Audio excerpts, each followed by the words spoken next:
Hello, my name's Steve, and you're listening to the Go Football podcast. So this is the podcast that talks all about grassroots football. Whether you are a coach, a player, parent, referee, or you just got a love for the game, sit tight, you're in the right place.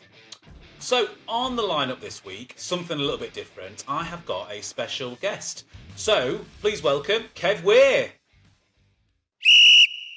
Hi there, and welcome to the Go Footballing podcast. So my name's Steve, and this week we have got a special guest. So we have got Kev that is going to be coming into the podcast, and he is going to be our first ever guest on the show. So big welcome to Kev. Thank you, Steve. Thanks for having me. I look forward to talking all things grassroots football. Well, look, it's at the good end of the season now, isn't it? It's like I say, it's the end of the season, or we're coming very to the end of the season where, you know, parents are going to start getting their weekends back nicely. You know, players can go and try some new sports, which will be great for them too. Like I say, it's one of those things now. The grass is no longer grass; it's just turned into like a concrete outside as well. So hopefully, some children will go out and play some other sports, and we can enjoy the Euros nicely, and then maybe we can just get back to the season in a couple of months' time. So, yeah, thanks very much for coming on. Look, I'm really excited for you to be here as well. And, talking all things grassroots football. I think that a lot of the time where grassroots or where football really affects the most amount of people is in grassroots era. It's nice to talk about the Premier League. It's nice to do all that, but it's not realistic. It's there for us to watch. But where I think most people enjoy it is the grassroots, especially the younger age groups, where you may have children that are playing, learning, developing, falling in love with the game. I think that's right. That where I like to be in the football pyramid, if you like. So, but again, thanks very much for coming on. We've got a couple of topics that we want to get through right to the end. So, should we go straight into topic number one? Oh. Okay. So, topic number one, something that parents, players, and even coaches are probably going to be thinking about now as well, which is, should I stay or should I go? Okay. So, there's going to be quite a few parents that have been asking questions. I've seen it on a lot of forums already. Do they stay with the current club or do they move on? So I'll throw it over to you, Kev. What should people do for their children as players and then maybe as coaches too? I think from a parent point of view, as someone who is also a parent football coach and someone has a following online with parents and football coaches, I get a lot of messages asking about what is right for my child. And I often find it hard to answer because I don't know your child. And I don't know the club you are currently in. I don't know the situation you are in. But I often say to parents, the first person you need to talk to is the child. Are they enjoying their football? Because at the end of the day, as we said, grassroots football is where it all begins. They go, I want to play football because I enjoy it. So if they're not enjoying it, they will soon know about it. And I think it comes down to certain kind of criteria. If it's an extrinsic reason why you are thinking of your child to move clubs because they are not winning trophies, they've not won an end of season award, they're not winning matches, that's probably not the best criteria to base on your opinion on because you can't control the result of the game. So if you go to a new team and they don't win matches, then what do we move another club? If they don't win a trophy, that's very much subjective. That doesn't mean your child isn't the best. It's results driven. I think for me, it's enjoyment. If the kid is not enjoying playing football and they express that, then maybe you then talk to the coach, see why my child may feel like they feel. The coach can explain their reasoning behind what's happened this year or what's been going on. Then make that decision. But I think parents are very quick to go, this team's rubbish, they're not winning, my kid's not won a trophy, they're not winning tournaments. And especially now with social media, you see so many posts now of this team's won this tournament, this team's won that, which is great, share success, love it. But I would strongly suggest parents don't see that and go, my kid has to be part of that because of extrinsic reasons, trophies, results, that kind of thing. So as a parent, I think if your child is not enjoying football, you would know about that before we get to the end of the season. But certainly have discussions with the coach and your child as well before making any decision, because enjoyment should be number one overall. Yeah, absolutely. Look, I think with football, and I've always looked at it this way, is that the scoreline's only one metric as to how good something is for your kids, for players and everything. Look, anyone, like I could probably walk in, especially at the moment, I could probably walk into Man United's team and Man United could probably still win a game of football and I could hide in that team. Now, does that make me a good footballer? Absolutely not. Absolutely not. Let's just say that I've never played in the Premier League. So, I think that winning matrix is, are they developing skills? Are they happy with where they are? Are they, and this is one thing that I always say to a lot of the teams and a lot of the players that I've been coaching, especially after a game, and especially sometimes even if we've won or lost, it didn't really matter. The scoreline didn't really matter. It's, did we do the things that we were supposed to do? Did we have any objectives that we were going to try and do in that game? For example, were we all going to try and have a 1v1 with someone and try and go past someone? Build a bit of confidence. Were we going to try and all take a shot? Were we going to try and set someone up? Were we going to make a good run doing this? Were we going to make a good tackle? And then, I often say to a lot of especially younger players like under 10s, what would you give yourself out of 10 today? Now, you get the extreme. Like, I always get the extreme. Either everyone is 11 out of 10 or they're 1 out of 10. And sometimes that does focus a little bit on the scoreline. But, there's sometimes where we do a great passage of play. There's great movement, great passing. And then, the lads will look across at the side of you and they'll be like, oh, did you see that? And I'm like, of course, yeah, I'm watching the game too. I'm watching more than the game, but I'm also watching the game. Yeah, I know, it's amazing, isn't it? It's great when it all comes together and it's all nice. And I think there's so many different ways of winning in football that don't include, did we beat the other team? Did we finish top of the league? Did we win a trophy? Have we all got medals? All of those things, because especially at the younger age groups, it's all about development and can we make them fall in love with the game, and do they have a game understanding? The thing is, no one that I've ever interviewed or ever spoken to in later life has ever said to me, guess what? Under sevens champion, top goal scorer, 1987. No one's ever said that to me. And I'm guaranteed that anyone that's going for an interview, even in a role in football, is not going to get asked what their score lines were or what the team was like when they were in under 8s, under 9s, under 10s, under 11s. No one's going to get those. So I think what people will always remember and what children will always remember is how they were made to feel. And if they're made to be feeling good, I think that that's a winning team. And that is a reason to maybe stay with your team. I think we talk You've about got a coach who's supportive, yeah. about the development of the players. And again, parents will often compare their child's development to the rest of the team. And I said, we keep talking about the younger ages. That's where we see a lot of these issues arise. I very rarely see on forums or messages from parents of under 13, 14, 15s with these questions of, my child's not happy, my child wants to move teams. It's very much in the 7, 8, 9 bracket. And the parents then go, but they're not developing. But they're comparing their development to the kids who may be the top or middle group. And I think as long as you're better, when you first came to my session, throughout that season, that is the biggest win possible. And I've seen so many kids, and we often say, the best player at 7 isn't going to be the best player at 16. Everyone's kind of been more of a level playing field. But I've seen such a huge contrast in that kid. We all know under 7s, under 6s, he's picking daisies, doing cartwheels while the game's going on. In 5, 6 years' time, they're not going to do that. If we continue to do what we should do as coaches, to give our all to those kids and help them, it will be different challenges to each person in your team. But yeah, comparing development to everybody is not probably a successful measurement of success or development. It's development for your individual child. So have they got better throughout the season? Yes, the coach is doing a great job. If you are comparing results, if you're saying that coach is rubbish because they've not won many games, that's not a great comparison either. So yeah, it's your kid enjoying it. Is there development for your child? Then that's a big win.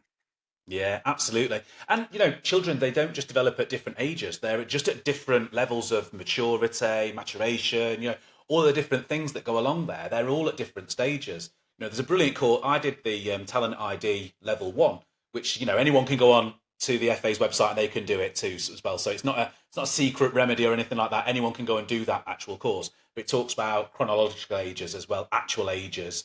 And then, things like that have like where they change, like growth and development are very, very different.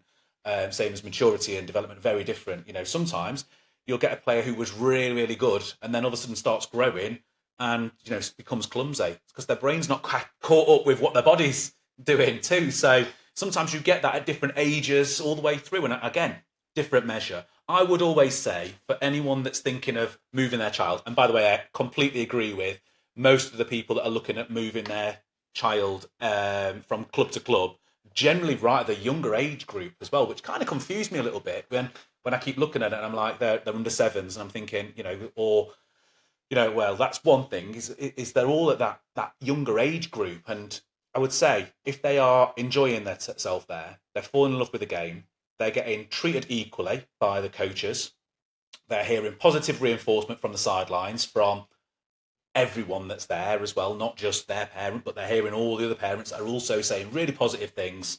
I would say that's a strong green flag to say stay there. Yeah. I suppose looking at the opposite side of that, what would say, why would you want to leave? I suppose the opposite of everything we've kind of said there, really. I mean, it's an easy one to kind of go through. I would say that, one of my best moments as a coach was when we were playing against the team and the other team was absolutely, screaming and shouting at the team that we were playing against because they were losing 1-0. And it's a team that were above us in the league and on paper probably should be winning. But, we were in the lead and he was absolutely screaming at them. One of our players came off, and these were under 12 girls. So we just think this is grown adult male coach shouting at 12, maybe 13-year-old girls, and me with the same. Me with some positive reinforcement, and because I've got girls, I have one of the mum helpers comes with me who's safeguarding checked and everything like that because the girl's going through changes, and it's probably just a bit more uncomfortable for him to say something to me than it would be to her as well. And a girl came off because she was red-faced and just been running loads, like trying really hard, just wanting to win the game, but, really fair lay, really good attitude, came off. And she turned to the parent, she went, Steve would never shout at us like that. He's horrible. And she told me after the game, obviously, it was probably only part way through that she'd said that. And I thought, oh, that's probably one of the most positive things I've had in football, that someone said Steve would never do that to us as well. He'd only ever shout positive things on. So I think that a red flag for me would be, is the coach absolutely hurling on constantly at all the children? Because all the children thrive under praise and they thrive under praise, positive reinforcement. They love all of that.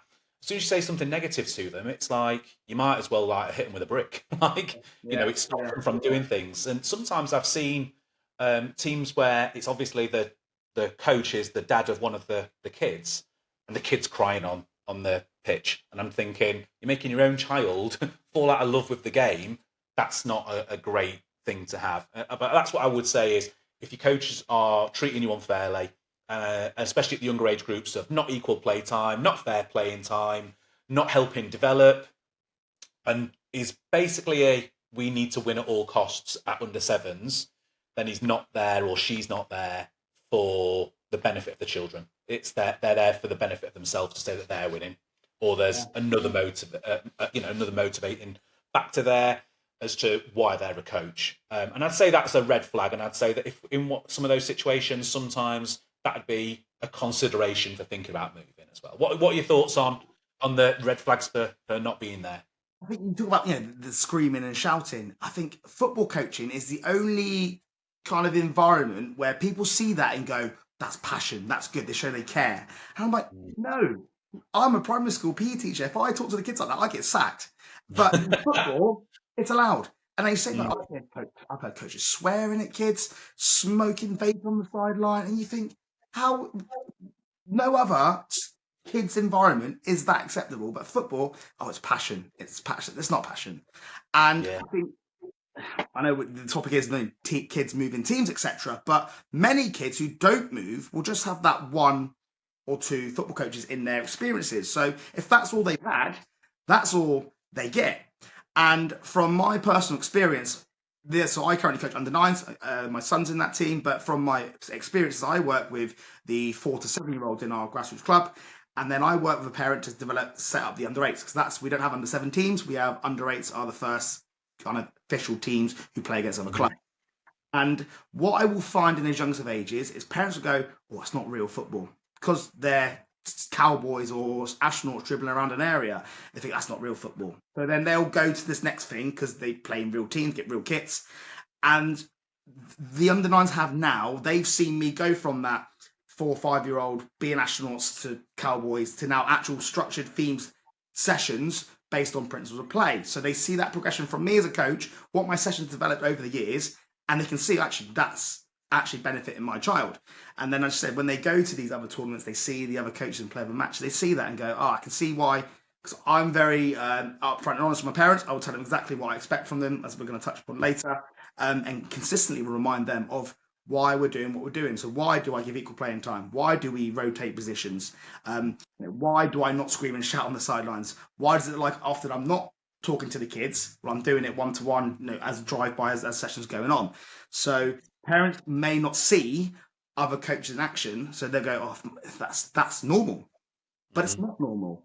And is there room then maybe for the FA to put some kind of guidance together for parents what a good football club should look like? Because I wonder how many parents would see a session, with long lines of kids dribbling in and out of cones. That's good. They learn how to play football, as opposed to a session with lots of small-sided games. Are parents able to recognise what is an appropriate session for their child at their age or stage?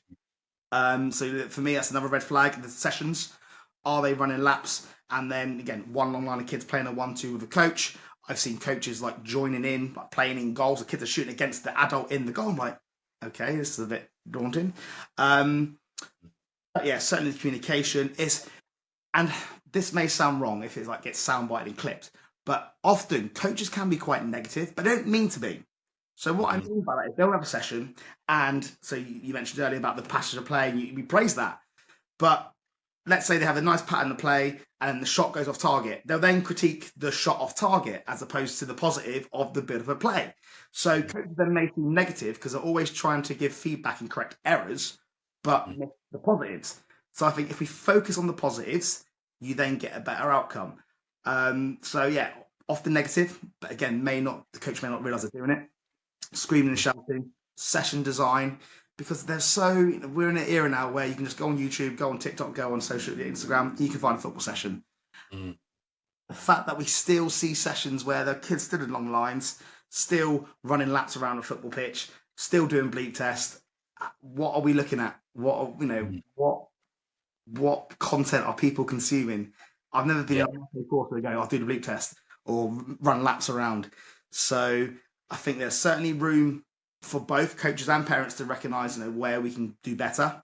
But are parents actually aware of what a red flag may be? Hopefully they see this and go, oh, actually. But then also, I don't want parents to then watch this and go, oh, my coach is screaming at my kids. I'm going to go in there and tell them because Steve and Kev said this. These guys did that. So, yeah. That's another episode. I mean, for me, I go by kind of three principles, and I think I've mentioned this a couple of times on some of the previous episodes, 3 L's. So no laps, no lines, or very few lines as well. Sometimes there has to be as well, a little bit of rest. It's been hot. So I've had a few where we've had like double lines. And no lectures, because the more information you give to them, a kid, it just makes the head explode. So I don't give them lectures. It's just very quick. It's like, I call it 60 seconds, Steve. Like, you can have me for 60 seconds, or it's going to be longer as well. And they go, I'll have 60 seconds, and they all just be quiet, and they listen to me. And most of the time, I can get it done in 30 seconds. They just don't realise it, But yeah, the no laps as well. I think I'm guessing you're going to be the same as me as well. If I was to say. Drills or games or practices? You're going to go for games. Yeah, same.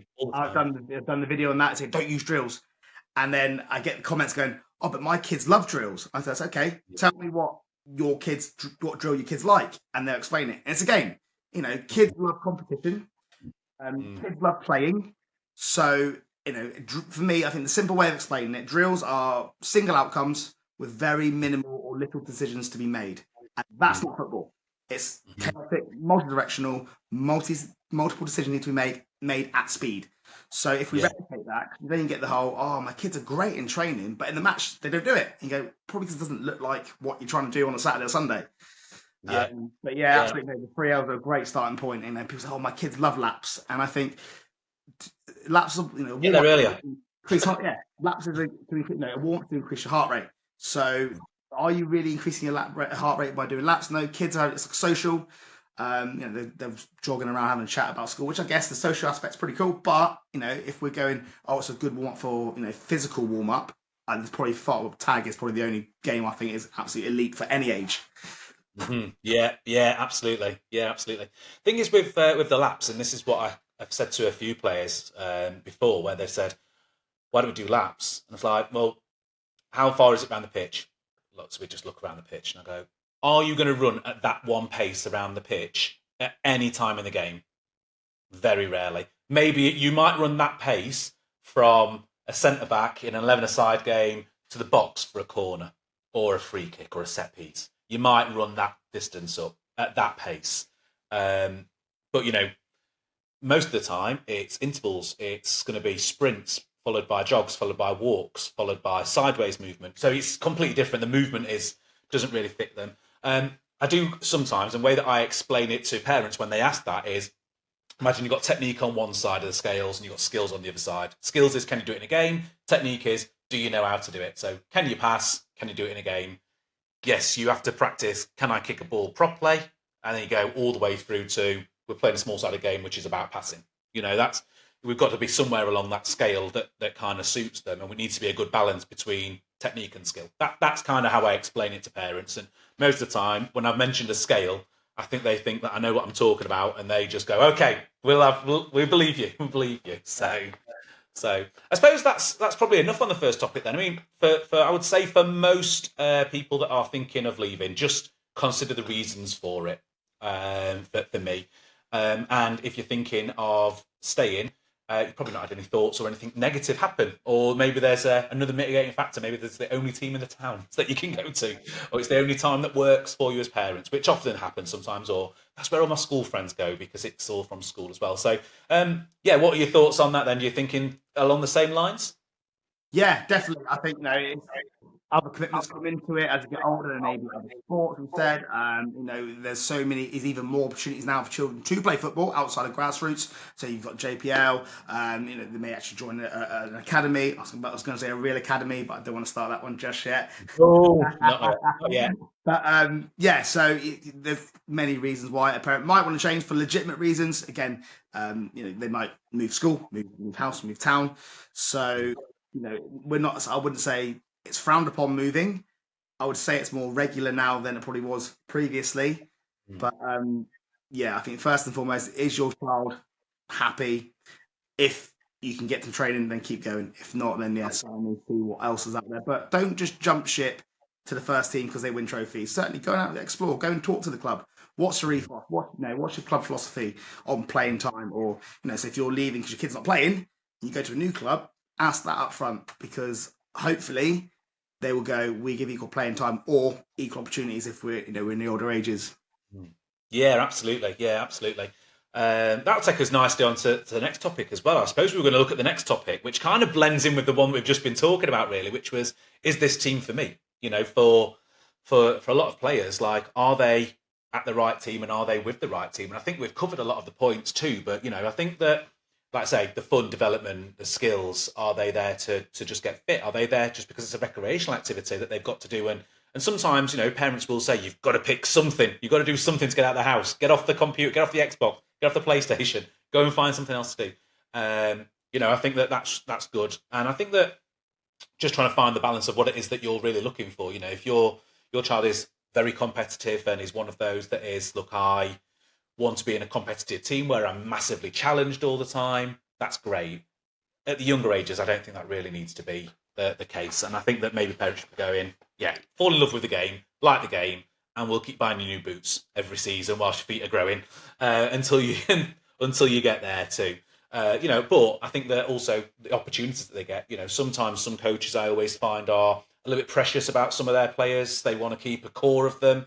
Kind of have their favourites rather than, and the ones that maybe don't fit in the team, maybe don't get any playing time. And I think that a couple of times I've seen, or people have either messaged in or emailed in, or I've seen it on social media posts where they've said, my child only got 10 minutes at the end of a game, or they turned up to a game and didn't even get on. Is that team for you? And are you there just making numbers up?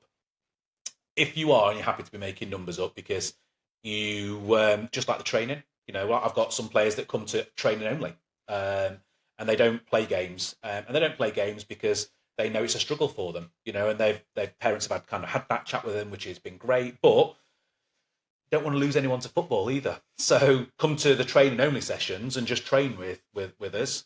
You still get treated exactly the same, still come on all the socials, still get to come to the awards night, still get to do everything else, go to the Christmas parties and everything else they do. But you don't play the games. That's probably the reason why that person and that player still comes to us. But I also think if you're looking at the team, look at the wider thing of the team and also the club. Like, does the club and the team have a good culture?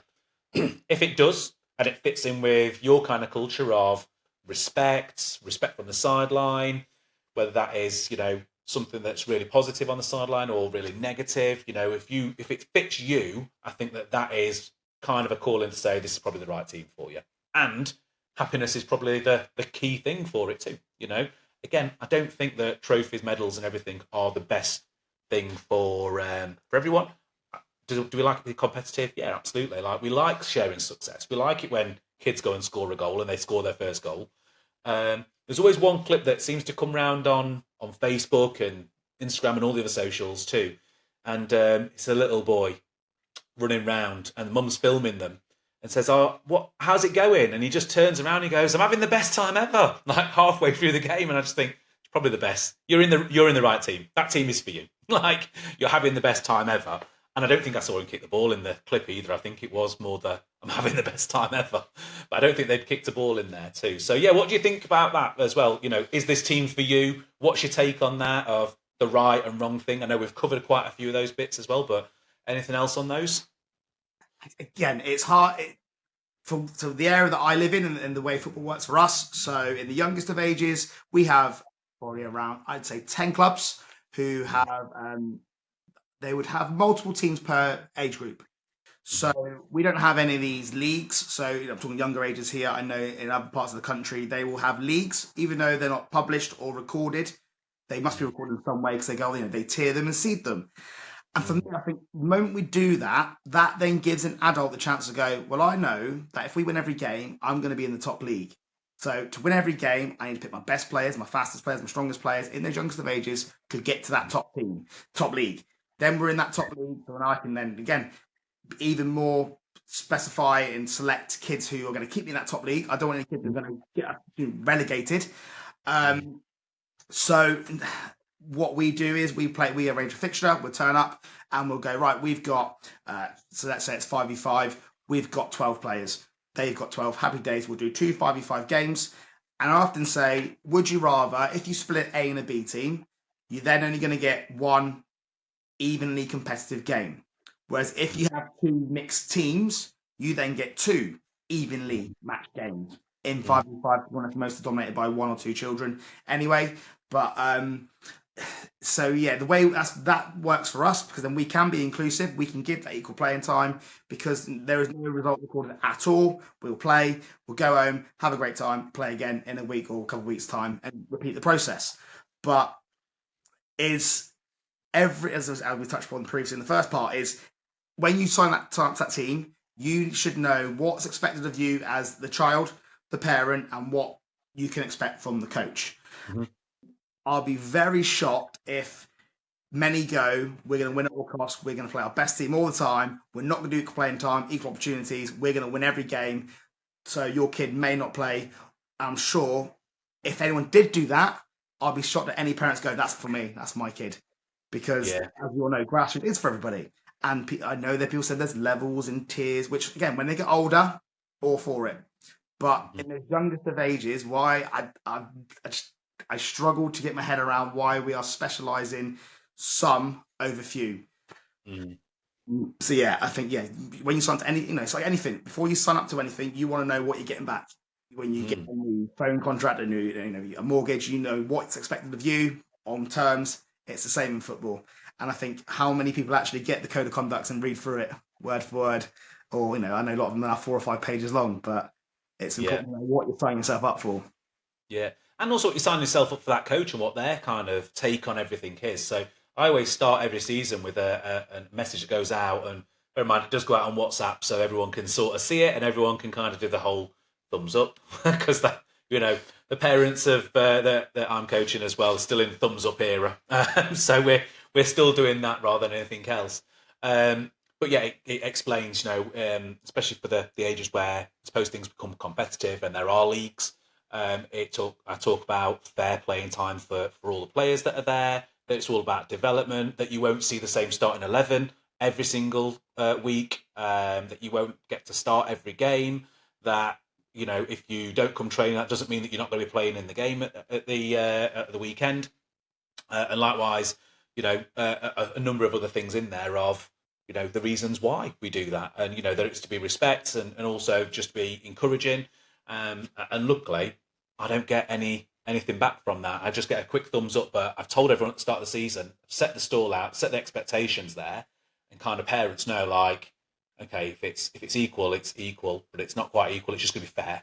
And what I mean by fair is sometimes that if you've got players that their fitness level can't do a full 70 minutes, then they wouldn't be on the pitch for 70 minutes unless we've got no subs, which sometimes happens, but rarely, because we've got quite a big squad.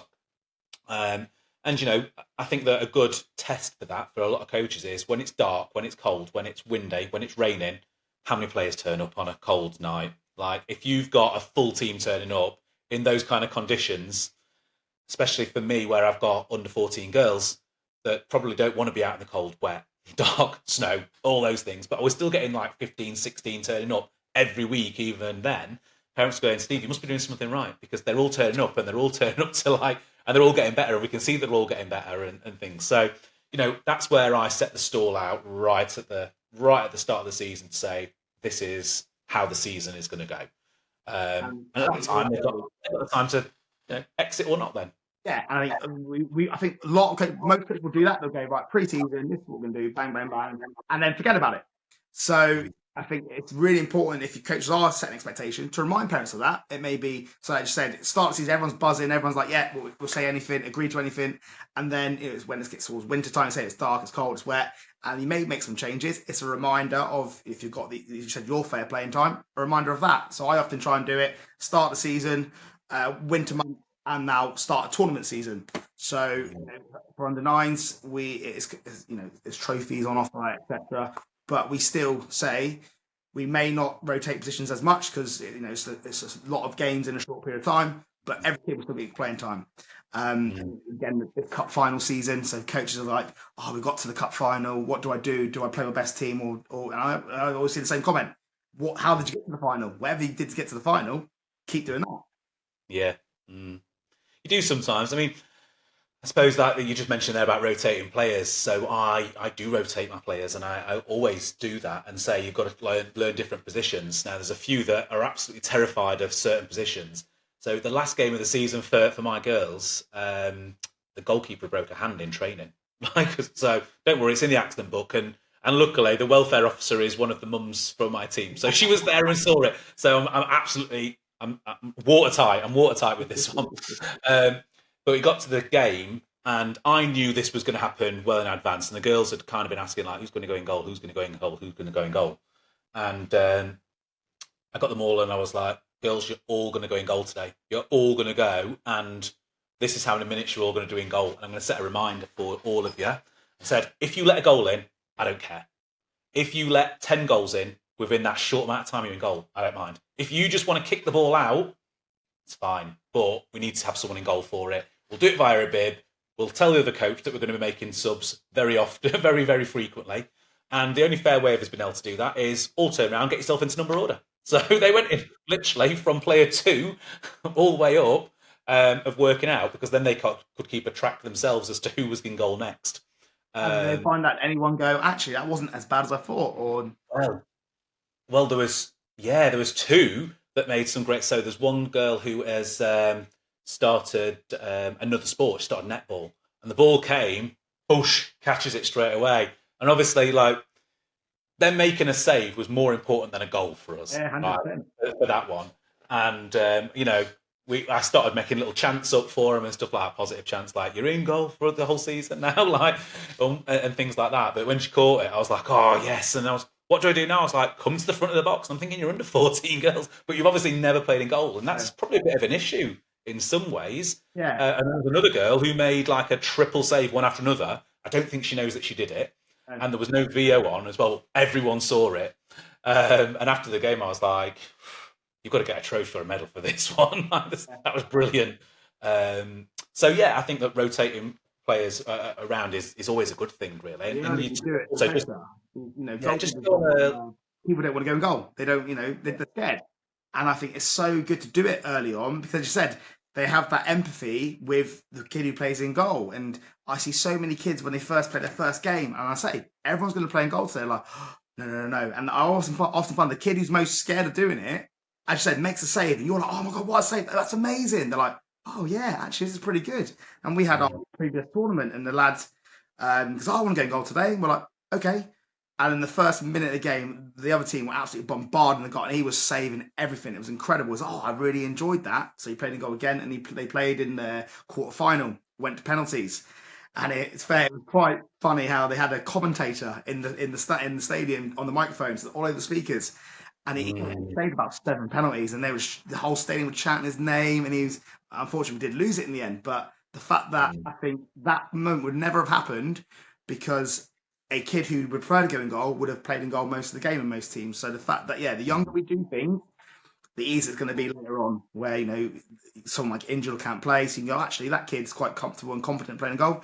In you go. So yeah, certainly recommend if any coach who's watching this, rotate your kids as much as you can, these youngest of ages, and specialise as they get slightly older. Yeah, I know that wasn't really a topic for us to do, but players rotating around is really important. And I had some stats for some players that are used to play in other positions. Now, some I already knew were there as well, and I refer to these players in certain positions. But Ashley Cole and Kyle Walker both signed professional contracts as strikers. Probably the best left back and probably the best right back that we've maybe had, or argue. You could argue that case especially. Buffon, centre midfielder too. Harry Kane, midfielder when he first started. Harry Kane played in goal when he first started playing under 7s or 8s. He went in goal, and someone told me about the story. And it fascinated me how he was in goal, and a parent said, "Put him outfield," and the coach went, "Oh, he better be bloody good outfield because he's bloody good in goal." And then obviously he played outfield, and the rest is history. So no, he's rubbish. He's rubbish. He's yeah, rubbish. exactly. He's finally won a trophy though, hasn't he? As well, which I know we're not really saying for trophies. I would say that Bundesliga, Premier League, probably competitive, right? There's money at stake, and it's a proper job, if you like, as well, as opposed to just enjoyment too. So, but yeah, I think that kind of donor sports really help a lot of kids too. And you just mentioned there about the leagues in your area. So my area works slightly different. So it works on a hidden ladder. So and there is a way, if you know the right people, you can find out where you kind of sit on that ladder, but it's not published or anything. And generally the people that are organising it are like, yeah, you kind of so the idea is that you move up or down the ladder depending on if you win or lose. So it's kind of a league, but it's like a 50-team league, if you like, where no one can really see it. And the more games you win, the higher up you go. So you're playing against other teams that have been winning. You lose, and you play against other teams that have been losing. Well, when you're in that sort of era and that sort of area, you're kind of playing against teams that can maybe play competitive. So it's all kind of competitive. And then you win a couple, and then you lose, you drop that back down a little bit. You play against teams that you can play against again. Hopefully, it's supposed to be, I think, so that you don't get teams that are just winning every game, teams that are losing every game, and it's a big downer on them too. So in the younger age groups, every team effectively should be able to be competitive or win a game at least. So it's not one of those where you look at some of the games sometimes and it's double figures every game against someone and someone's losing double figures, which I suppose does happen at the older age groups, depending on how many teams they've got in the leagues as well. But yeah, that's how it works for ours as well. It's like I say, it's a hidden league, and it's supposed to be a ladder that you go up and down the ladder, and you play against teams that are kind of doing the same as you. So yeah, all the better teams rise to kind of the top, and that's also why you find. And I think a lot of people will find this that though your area may be a little bit different because the volume of teams, but you end up playing the same team like 4 or 5 times in a season, even in areas where there's lots of teams, because that's just where you sit and that's where it's competitive. So I think that's a good thing, really. And I think that those kind of things and knowing that kind of things will probably help parents and players pick a team that's right for them. Yeah. I think parents are at the right level, and that's often the kind of the counter argument for coaches is parents need to find a level for their kid. And do parents know what level their kids at? We want the best for our kids. I want the best. Being parents, we want the children to do the best they can be. So I'm not aware of. I am for my eldest son because I coach the rest of the team. But if my youngest son goes into the team, I wouldn't know the rest of the group or where they're at. So I think it's got to be both, not just the parent or just the coach. We've got to all work together to make that kid have the best possible experience in playing football. Yeah, absolutely. Yeah, absolutely. So let's get on to one of the other topics then, which is coaches' expectations. This is going to blow up, I think, this section. I think if we're going to get any sound bites, it's going to be from this section here as well, coaches' expectations. Because I think one thing that I always kind of see is coaches saying they're either way to the left, way to the right with this as well. I don't really see that many that sit in the middle, which is we played to win. It's competitive. It's a competitive sport. Don't be a bit of a snowflake. You've got to go out and win. Put your best team on. If your players aren't there, they need to fight for their spot. That's what I did when I was a kid. I had to fight for my spot in the team. Okay. And then you get the other side of it, which is, look, it's about fun. It's about development as well. Like, what are the expectations that a coach will have, from them? So for me, as a coach, all I'm really asking for from parents and players is just to communicate with me. Just communicate. So if we send something out saying we've got some games or we've got some games that are coming up, just let me know what's going on, because the life of the coach, especially the life of the grassroots coach, can be very challenging sometimes. Arranging friendlies, games, emails that are coming in, club, the other manager, the other team, all these things. The easiest part should be, and never seems to be, your own team. Like, of just making sure you know who's turning up. Has everyone got everything they need to have as well? Does everyone know where they're going this week? Because, the other thing that a lot of parents always don't seem to or don't know is that a lot of clubs will get fined if they have their games cancelled too close to the date of the game. And obviously that has to come from somewhere. And, parents paying subs, well, it's coming out of there, which means there's probably going to be less money for kit. There's going to be less money for goals, cones, bibs, kits, whatever it is. There's going to be less of those things. I think that just a little bit of fairness is all I ask for too. So for everyone to be kind of nice and respectful, open and honest, especially if the parents don't want to. I mean, I had one parent message me to say that she doesn't want to play anymore. And I just went, fine. It's not a problem as well. It's absolutely fine. It's not a problem. Hope that she enjoyed it. Hope it wasn't anything that we were doing. No, just grown out of it. Just a bit older now as well. Getting towards GCSEs ages. No problem. No problem at all. Message I got back with, oh, I thought you'd be annoyed. Why would I be annoyed? I've got nothing to be annoyed with. Like, you've communicated effectively with me by saying she's not going to turn up anymore, doesn't want to play football anymore. It's not you. It's just doesn't want to do it. Like, okay, that's fine. It's not a problem.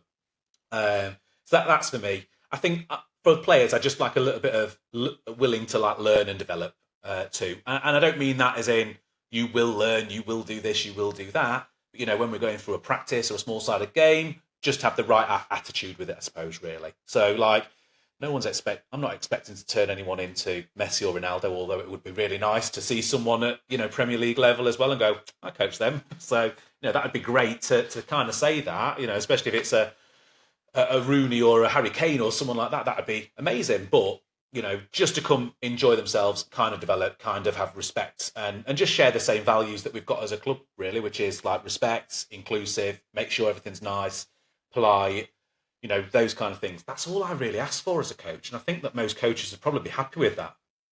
Yeah, I don't think there are many coaches who are too dissimilar. I think, it's effort and attitude from everybody, kids, parents. And I think the most important thing with that, in terms of effort, is we do have to also recognise that every kid's effort is different. And that will be different on a weekly basis, a monthly basis, throughout the course of the season. So, kids may be coming to us on a Tuesday night and they've had an absolute shocking day at school. They've been probably maybe in trouble all the time, or they've gone home late to be from retentions and dinner, they've come straight to football, so maybe they're hungry. There's many reasons why a kid's effort isn't matched up to what we may expect, but it should be the effort of that kid. So we will know when a kid's having an off day. Then it's pull them to the side. What's up? What's anything I can help you with? Then they may tell you why they feel a bit crappy, or why they're not playing as well as we think they can play. And yeah, I think that's the key thing. Because everyone's different, we all know that everyone's levels are different, so we can't expect. We'd want to put maximum effort in, but that maximum effort looks different on a case by case basis, per child, per week, per session. And obviously, I say actually willing to learn. We'd like to think being an extra activity, kids are there, they want to be there. In the younger ages, that may be slightly different, but if they're there at your age and the older age, 13, 14 plus, they are making a conscientious choice to turn up to training. So if you're there because you want to be there, again, it's that. an application throughout that session. And again, same as parents. We spent hours and hours on games, fixtures, tournaments, entries, team sheets, full-time team sheets. So, just a quick text say, yes, my kid can play or can't play. We won't be annoyed. I said, if at the end of the day, if they want to play, we accept that. So, I think. And what do they expect us to do if they say they can't play? Go round and pick them up and and physically take them out of the house and kidnap a child to go and play in a game? It's not going to happen, is it? So, like I say, there's all those other little bits of admin that you have to do on the app and uploading figures and numbers and team sheet. Like I say, all the rest of it, all those things all need loading up. So sometimes it's nice to just know who's going and who's turning up and who's not, even if it's right at the last minute, rather than after the game as well. It's always nice to just get that a little bit before, really. So yeah, I don't think there's anything else that I'd really add into what a coach's expectations are. I think there's a lot of expectations from coaches from a bit more honesty for some parents that are planning on moving their kids. They say, I've seen quite a few coaches say now that it's kind of the end of the season. I know that these children have been training with another team. What should I do? It's a case of like, well, they're training with another team. What are you? What can you do about that? One, you can't go and say, don't do that. If the parents aren't being honest with you, maybe just say it to them. Just, oh, I know they've been going to another team as well. If you make a decision, can you just let me know, please? Yeah. That needs to be nothing more than that, really. And that's all they need to say. You shouldn't really get annoyed with it. And, the same, sometimes they'll be moving because they'll be like, I need to move for other reasons. I've moved schools. I've got different friends. I don't like the area. The game times don't really fit. I don't have the same culture as what the club's got. I don't have the same values, or I don't think that the club's got the same values as what I've got. But I like you as a coach and as a team. But we're just going somewhere else. Or it might be, especially for younger age groups, mum and dad's work patterns have changed. So I can't do Tuesday nights anymore. I can't do Monday nights anymore. Have to be with a team that does Thursdays. That happens as well. Don't be annoyed with it, I suppose. Just if you've done the right things for everyone as well, they'll all appreciate it. And if you've done the right things, probably end up coming back to you anyway. The amount of times where I've had someone that's come to me for one session and then not come back, and then 6, 8, 9 months later I've had a message from the parents saying, can they come and train with you again or come and see how? Yeah, absolutely, no problem. Like it's no bother for me at all. And I think that's where coaches really need to be. I think they need to sometimes realise that it's a kid's game. Let's not spoil it. As adults, let's not spoil a kid's game because adults decide of something different. Let the kids play wherever they want to play, as long as they're playing. That's all that really matters. Yeah, expectation of as a coach is, as you said, you nailed it. They're kids. A lot of time, I see adult expectations enforced on young children, and I think the light bulb moment for me was way back in my early days when I done my level 2, just qualified, passed with flying colours, done this amazing session with these adults who play football and are trained to be coaches as well. And I went to an primary school after school club. So these were year 1 children, 5, 6 years old. And I done exactly the same session in my level 2 assessment, the technique, the skill, the game. I was talking all the coaching points. I was like, stop, stand still. You're doing this wrong. You're doing that wrong. And the kids were like, what? It was an absolute mess. And in my head, I'm going, why didn't you get it? What's wrong with you? Like it worked yesterday. It was amazing. Then I'm like, these are 5, 6-year-old children. They're not adults who are already coaches or learned to coach and played football. So my adult expectation on these 5, 6-year-old kids didn't match up to what they needed. And again, it links back to coaches' expectations of, oh, my under 7s don't pass the ball. Not many under 7s pass the ball. Now, that's not to say we don't encourage them to do it. I think it's, again, coaches are very much of, they've got to all be dribbling, beat players 1v1, etc., or they've just got to all pass the ball. Actually, we need to give kids the tools in their toolbox to dribble and beat a player or pass it with a teammate. But at under 7s, that may be slightly beyond some of them, but it's adult expectations on these children, which I think if we realise that, it makes our experiences much more enjoyable, because then we don't come away like I did that session going, oh my God, these kids are rubbish, they didn't get it. It's not me, I'm the coach, I'm a level 2 qualified coach now, I'm getting paid to coach. It's not, we got to meet them where they are currently at and what they need. Yeah, absolutely. Yeah. I think sometimes coaches do that. They put maybe too much pressure on. I mean, look, any child at any age, so whatever age group it is, if they've got a chance at an open goal and they miss it, 100%, they didn't mean to miss it. Don't shout at them. They didn't mean to miss it. And do you know what? They're already feeling bad that they missed it. What they need is, one of my key things I always say when one of my players miss it is, were you in the right place to score? Yeah, goals will come, kind of thing. Like, goals will come. If you're in the right place, the goals will come. We can work on finishing another time as well, but if you can't be in the right place, you're not going to score anyway. I'm not annoyed if you miss the goal or if the keeper saves it, because if the keeper saves it, good on the keeper, really. Good on the keeper. And sometimes when I'm on the sideline too, I'll cheer for the other team. If the keeper does something good, I'm like, well done, goalkeeper. Like, obviously, I don't know their name, so I'm generally talking about in numbers or player or something like that. We had one girl once who scored from her own half. Just bounced funny, went over the keeper's head and went in. And I was like, great goal. And then afterwards, I was like, did you mean to score or was that just a clearance? She went to clearance, and I just said to her, tell everyone it was a shot. Like, tell everyone it was a shot. Like, it wasn't even one of my players. So, just tell everyone that it was a shot as well and you scored it as well. Just don't admit it. If it goes in the goal, it's always a shot. So it doesn't matter how bad it looks. And again, if someone misses a shot, they've never meant to miss it. Honestly, if they're taking a shot, they're meaning to score. It just doesn't always happen, right? So that links back to the passing, passing the ball again. I'm not going to pass the ball to the kid who I deem weaker. Well, I say, if you're choosing not to pass the ball to somebody because you think they're not good enough, you're not going to play that player throughout your football journey. So there's going to be a time where someone is just as good as you or better, who you could have passed the ball to. So actually, it's the thought process of passing the ball, which might be the right decision. The receiving is kind of on the receiver, but your initial pass is, what we're going to look at and praise on that correct decision. So I think just because, as you said, no one's deliberately going to lose a game of football. This whole football's non-competitive versus competitive, or football's competitive. No kid's going to step on the pitch and go, I'm going to lose this game deliberately today. I'm going to throw the ball in the net. I'm going to score an own goal. Every kid's going to try their best. And again, as we said earlier, everyone's best is different. So, football, and people who see my videos go, oh, Kev's very much on the woke kind of non-competitive side. No, football's competitive. I absolutely hate the space for medals. But yeah, it's all competitive, but everyone's competitiveness levels are different. And what success looks like for every child is also different. Yeah, well, look, we've just mentioned about medals and things at the end. I know we've mentioned it a few times as well. Let's get into end of season. So it's right at the end of the season. So just to wrap things up, if you like, let's go for end of season awards as to what should be given out, what shouldn't be given out. So there's one that I have as a bit of a kind of a pet hate, really, as well. But some people really love this one, and that is top goal scorer. Hate it, because most times there's only there's a few players in every team that score most goals. And generally there is, especially at the younger ages, there's one player who can run from defence through the midfield into a forward position and score more goals. Within the first 2 or 3 goals, that player, as long as they turn up and they play in the games, probably going to end up there. So I don't like it. What do you think about the top goal scorer before we go through the others?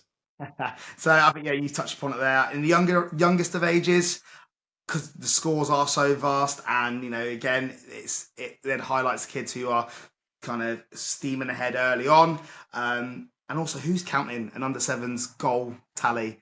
Again, you see parents. I saw one the other day, their kid scored like 200 goals or something this season. You think, how are you counting that many goals at that young age?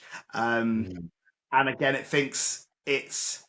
I'm not a fan of we're going to talk about it in a minute, individualised awards at youngest of ages. I think the generic standardised ones, I think in the youngest of age doesn't need to happen.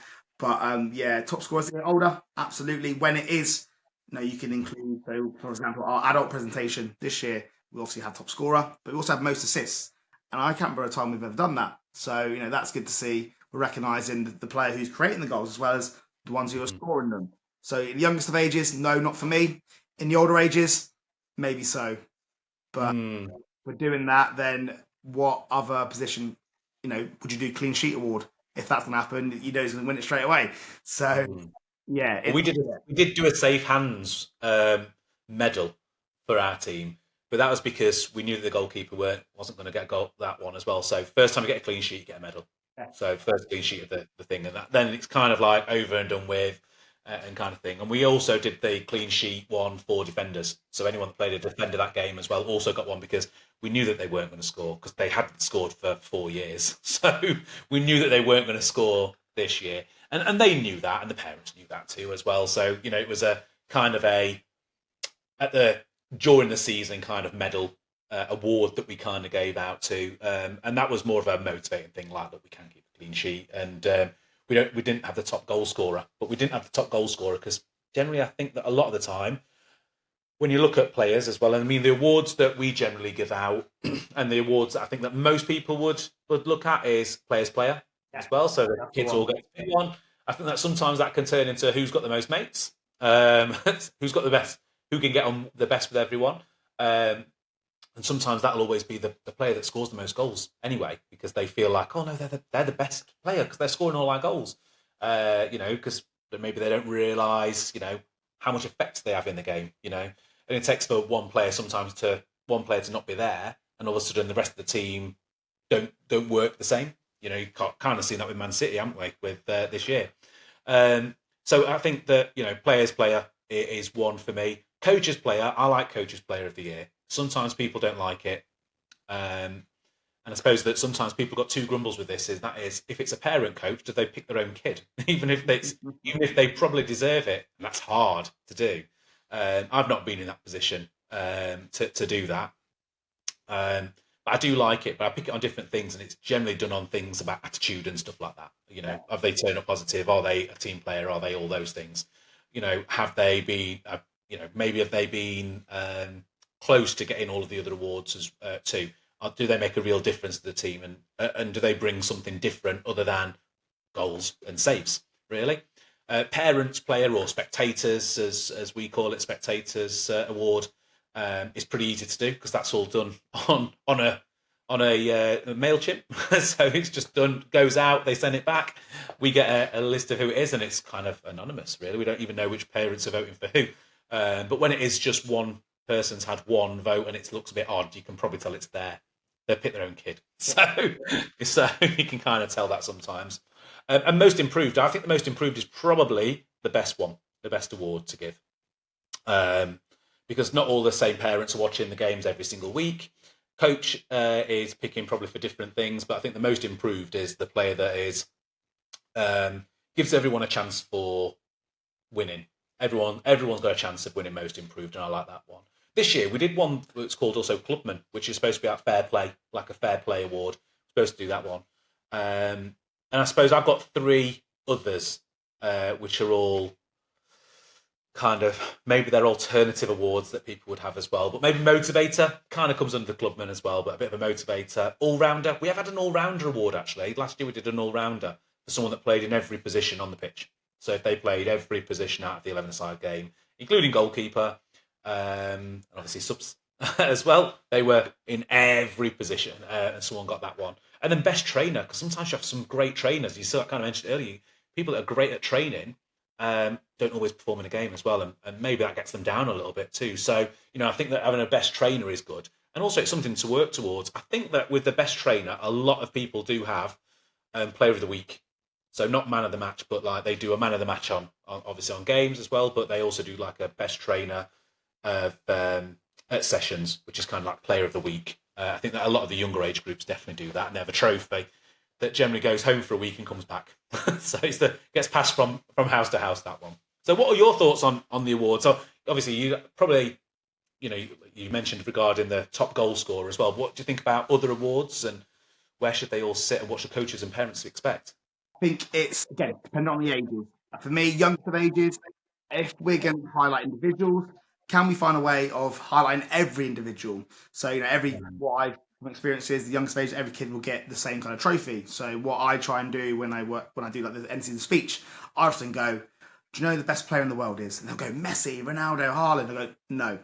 And then I'll list off every kid and say they've got the left foot of this player, they've got the ability to motivate a team like this player. So every kid will go, oh, he's talking about me. I can do that. And the parents love that. It shows what you're saying about highlighting kids for more than just scoring goals, making saves. The motivational, the teamwork, when things don't go their way, they still keep trying. I said about the best trainer. I see kids who may be the better technically, who when things go wrong, they're having strops, they're crying, they're in tears, they may storm off the pitch. Whereas the kids who may not be there technically yet are resilient. If things don't go right, they're like, I'm just going to try again. I'll keep going. So, there is certainly room, if every team we have, if we put them all together, we'd have an absolutely unbelievable footballer. So it's important to recognise each individual strengths, what they've given for those teams. Player, again, that's probably me the best one. I always say that. So you mentioned about player of the week, trophies. So I give a banana, an actual physical banana, and we call it top banana. And they've done it from like when they were 4 years old, and even now they're like, "Where's the banana, Kev?" And if I forget, they're like, they hate it. And sometimes I'll go. So let's say I won it last week. I'll go, right, Kev, you're going to choose this week's top banana. And I always say it's great that I can recognise someone doing well, but when your mates recognise you doing it, that's that's makes you even better, I think. So yeah, for me, I love player. Again, younger ages, kids' friendships change. Some weeks they'll love this person, and then the season they may have a better relationship with another person. They may go to school with someone or not go to school. And parents play again. They're there watching matches. So again, it's great, different viewpoints. But for me, youngest of age, I like to keep, again, highlight every individual. As they get older, there's certainly room for those individualized trophies, and be creative with it. I love thinking outside the box. So previously, we've given out the football FIFA Ultimate Team cards with the kids' faces on it. They love that. We've given them match attack cards like their own ones, a football, a water bottle, things that you use. I often find, like with medals, kids get it. They're like, yeah, brilliant, quick photo for Facebook, and then it goes in a box and it's never seen again. But that team photo or that match attack card you get, you'll keep that, and you'll look back in that years and go, oh, I remember that when I was under 8s or under 9s. It's such a great memento. So, we talked about trophies earlier, they're great, but I think sometimes we can, if we think outside the box and a way of rewarding kids outside of a shiny plastic medal and trophy, then let's try that as well. Be creative. So yeah, certainly older ages we can highlight individuals and go for those traditional awards. But younger ages, I'd recommend coaches kind of steer away from them. But if you're going to individualize, can you be creative with something for each individual child? Do you know, with you just mentioning that you're going to give that you went through every child of do this, that, and the other. They do this, that. Just have a look now at how many social media posts are going to be posting their coaches' speeches using that method to go through. I want to make sure no one films mine now, just in case I nick it. I've actually got mine on my TikTok, and it's funny. Okay. People going to the kids, so you can see them. So I'm going, Kev, you've got this, and then you see Kev, and I'm not Kev, I'm just using random names to name the kids, but you see them talking about it, and people are going, oh, the kid's not even listening to you. So no, they are. They're talking about what I'm saying. So they're engaged in. They're not talking about Fortnite or what they're having for dinner. They're talking about what I'm saying. So they're engaged in conversation. But I might have to repost it and share it on here again. So yeah, I've got that. But it's a great way of, parents love it because you see, oh, Kev actually does recognise my kid strengths. Again, we talk about being positive. Recognising someone's strength is the best positive, way you can give positive feedback. Yeah, absolutely. Like I say, someone's definitely going to nick those ideas from you, Kev. So just make sure you copyright them. This is what you need to do, or you need to tag me into it or something now too. So look, I think that's got to the end as well. Look, honestly, thank you so much for coming on to the podcast. Like I say, you're the first person that I've had. Generally, or I would say like normally as well, I don't do visuals. I normally do everything on audio. But after this one, I think I might start doing some more visual ones instead. So thanks for helping us with that one too. Thank you very much, Steve. So yeah, let's end it there then as well. So, but I mean, look, anyone that is maybe listening that is just on the audio as well, I'll drop all of Kev's bio and links and everything to all of his social medias too. Please go and check out all of his items that are on there. There's absolutely stacks, loads of stuff from game and session ideas all the way through to, some of the things we've been talking about today, how to act, how to interact with children, especially at those younger age groups. So, Kev, thanks very much for coming on. And look, hopefully we'll get you back on again with some more topics, maybe for next season. Really, thanks very much, Steve. No worries. Thank you. Bye. Yes. So thank you, everyone, for listening to this week's episode. And also a massive thanks to Kev Weir for joining in. Some really insightful stuff. I hope that you've enjoyed the podcast and I hope that you enjoyed this episode. If you do want to get in touch at any time, that would be brilliant. You can get me at gofootballpod@gmail.com. And let's see you on the next episode next week.